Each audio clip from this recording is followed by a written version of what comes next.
Il y en a beaucoup Ouais. qui se censurent, en fait, qui se disent non, je peux pas dire ça parce qu'on va me juger. Je suis d'accord. Ça nous est tous arrivé, je pense. On est tous dans ces stats. Ouais. Et toi, Mike? En vrai, je suis content de cette question, je t'avoue. C'est gentil. Elle est super bien coupée, par contre, c'est un peu trop. On peut C'est pas grave, t'inquiète. Pas faire de zoom, dommage. Ouais. J'aurais bien voulu. Non, ce qui m'a plus freiné, on va pas se le cacher, hein, c'est vraiment le regard des autres. En fait, le regard des autres amène à t'auto-juger. Et là où j'ai eu, et moi je vais aller très vite, hein, là où j'ai eu ce déclic de dire, mais en vrai, je m'en fous des gens, c'est vraiment à une période de ma vie où ça allait pas trop. Violon. Non, ça allait pas trop. C'était surtout, en fait, je me trouvais pas au niveau professionnel. Ouais. J'enchaînais les petits boulots, j'enchaînais ça. Et en fait, quand on parlait de génération, si justement qu'eux, ils arrivent plus facilement et nous, moi, en plus, je vais raconter un peu mon histoire. Moi, j'ai des origines aussi portugaises. Et du coup, j'ai des parents. Ouais. Sporting, non? Quoi? T'es plus sportif. Benfica? Porto. Ah, Porto, pardon. Pour qui, C'est du foot, Feriel. Ah, mais oui, ça va, je suis un petit peu de foot. Est-ce que tu les connais clichés. Cristiano Ronaldo? Les clichés tout de suite. Ah bah voilà. Non, je rebondis sur ce que tu Super, as les dit tout à clichés. l'heure. Ah non, c'était le jeu vidéo, pardon. C'est jeux vidéo. Ah oui, non, Et j'en c'était- connais de jeux vidéo, c'est pas parce que je ne joue pas que C'est je vrai, connais pas. c'est vrai. Mais, Désolé. Non, Moins pas de un pour souci, Johan. pas de souci. Mais oui, donc du coup, je suis d'une famille portugaise. Et c'est vrai que mes parents, quand on parlait de ça, mes parents, surtout mon père, a une carrière, on va dire, linéaire. Il est rentré dans une entreprise, il a fait sa vie dans l'entreprise, il est parti à la retraite dans cette même entreprise. Bah. Aujourd'hui, Clair. c'est impossible. Ouais, ça se fait beaucoup moins, c'est vrai. Et moi, j'étais dans cette période-là où on me dit oui, mais il faut continuer à travailler. Oui, mais papa, maman, il faut que je vous parle, ça va pas trop, je suis pas bien, je me sens pas bien, je vais au boulot, la boule au ventre, c'est pas normal. Tu vois, Mhm. c'est pas Tout à normal. fait. Oui, mais qu'est-ce qu'il te faut? Je sais pas, etc. Je sais pas, je me sens pas bien. Oui, mais il faut que tu continues, le travail, c'est dur tous les jours, etc. Et bah, j'ai enchaîné, ça marchait pas, je quittais un boulot, j'en essayais un autre, j'y arrive pas, etc. Et le Covid est arrivé. Alors pour moi, le Covid m'a fait un grand bien. C'est méchant à dire, Ouais, non, C'est pas C'est méchant à dire. Je Si c'est comprends. honnête, c'est très bien. mais en fait, le Covid, moi je travaille dans le domaine du tourisme, Ok. donc tout ce qui est voyage, etc. Et Finito, plus rien. Donc du coup, à un moment, j'ai été licencié économique. Donc quand le premier confinement, je crois, est arrivé, j'ai travaillé en télétravail, ça allait mal, l'entreprise m'a licencié économiquement, donc je touchais de l'argent en étant au chômage, quoi. Mais donc je postulais quand même et je galérais à trouver parce que tout était fermé. Et quand ça recommençait, pendant cette période où j'étais à la maison, pendant le confinement, je me suis posé la question. Je me dis, c'est pas ce que j'aime faire, pourquoi je ferais pas autre chose, patati patata. Et à ce moment-là, moi, je leur ai dit cash à mes parents, j'ai dit, écoutez, moi, à l'heure actuelle, c'est plus ce que je veux faire. Mais qu'est-ce que tu veux faire? Je sais pas, mais pas ça. Ok, bah écoute, essaie de te retrouver. Voilà, nous, on te soutient si tu as besoin financièrement. Voilà, mes parents, que Dieu les bénisse, ils sont adorables. Amen. Mais ils m'ont dit, voilà, ils disent, nous, malheureusement, on ne peut pas réfléchir à ta place, il n'y a que toi qui peux trouver, mais financièrement, si tu as besoin d'aide, on sera toujours là pour toi. Merci.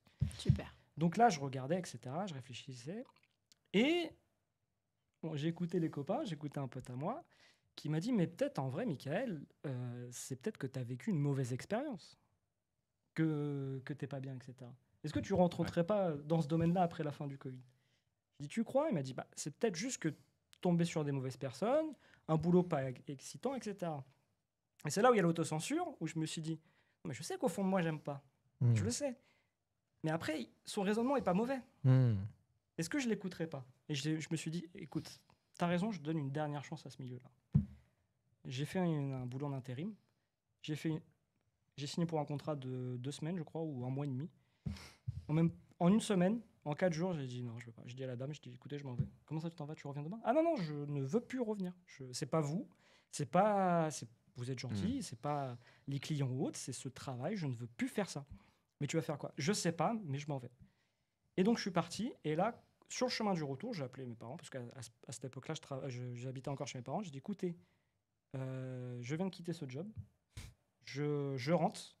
Quand je rentre, je me mets sur l'ordinateur, je fais mon CV à jour, je postule dans les trucs de reconversion, coach, etc. Enfin, pas reconversion, mais accompagnement de reconversion.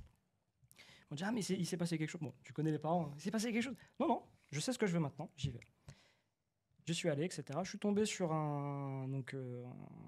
des coachs qui conseillent, qui t'aident à t'orienter. Voilà, c'est ça, pour un bilan de compétences. Je suis tombé sur une personne super cool. T'aurais pu tomber sur moi. C'est vrai. C'était, alors je sais pas si tu connais l'entreprise, j'ai le droit de le dire. Je sais plus. C'est, Je sais pas sais si, même plus. si t'as le droit de le dire, mais Je sais même plus. Je sais J'allais pas. te le dire, mais je me souviens même plus. Mais en gros, voilà, je suis tombé sur Vas-y. ça et donc je suis tombé et on a fait une analyse, un bilan de compétences. On a vu sur quoi, en fait, par rapport surtout à côté humain, parce que moi j'étais en mode, voilà, moi, ce qui me bridait au boulot, c'était la créativité. Quand t'es commercial, Ah ouais, c'est clairement. t'es un tel, tu fais du chiffre, je m'en fous. Mais moi, j'étais plus dans ce mode de oui, mais tu sais, si je parle à cette personne, je peux peut-être l'inviter à faire ça. Non, tu lui vends ce que tu dois vendre et puis basta. Et là, j'étais frustré par rapport à ça. Et donc, le mec, je lui ai dit, moi, ce que je veux, c'est dans un boulot où, quand je demande un truc, je propose un truc, on me dise oui, c'est bien ou c'est pas bien, on va réétudier. Je veux pas être dans des Bridé, cases ouais. où voilà, etc.